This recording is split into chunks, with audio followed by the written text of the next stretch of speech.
2023 में इस सरकार ने बाहरी राज्यों से जो हिमाचल प्रदेश में जो व्यावसायिक वाहन आते हैं, ऐसे वाहन जिनके पास ऑल इंडिया टूरिस्ट परमिट है, उन सब पर भी इन्होंने टैक्स इम्पोज कर दिया। और जिसमें से कि प्रतिदिन 5,000 रुपया, 3,000 रुपया, 4,000 रुपया, और जिसके कारण से बाहरी राज्यों के जो टूरिस्ट ऑपरेटर्स हैं, जो ट्रांसपोर्टर्स हैं, उन सब लोगों ने हिमाचल प्रदेश की बुकिंग लेना बंद किया।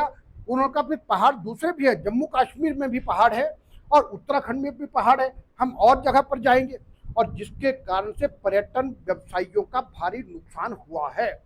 और ये सब बात देश के अनेक राज्यों के लोगों ने जब रखी कि भाई भारत के यशस्वी प्रधानमंत्री मोदी जी कहते हैं कि वन नेशन वन टैक्स, तो जब हम अगर एक जगह पर दे चुके हैं, अपने स्टेट का टैक्स हम दे चुके हैं, ऑल इंडिया टूरिस्ट परमिट का टैक्स दे चुके हैं, तो फिर किस बात का टैक्स।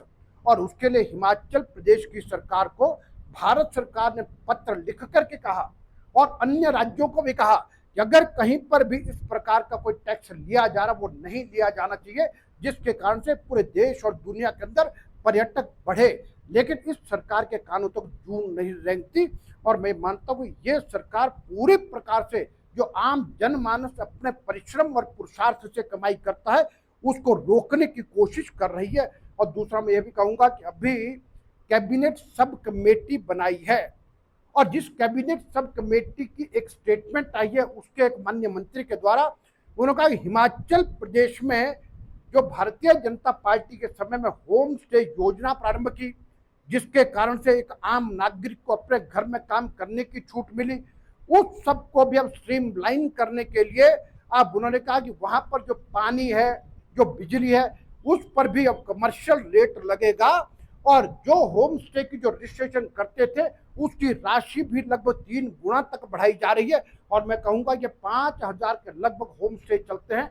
ऐसे सब लोगों से ये करना भी कुठाराघात है। तो इसलिए मैं इस सरकार के ऊपर मेरा प्रश्न है कि इस प्रकार के कार्य ना करे, क्योंकि पर्यटन उद्योग के कारण से हर व्यक्ति तक रोजगार पहुंचता है, हर व्यक्ति अपने पैरों पर खड़ा हो सकता है। और जिसके कारण से जब हिमाचल प्रदेश के नौजवानों को पर्यटन के कारण से अपने प्रदेश में जब रोजगार प्राप्त होता है, तो यहाँ से नौजवानों को जो पलायन है वो रुक जाता है।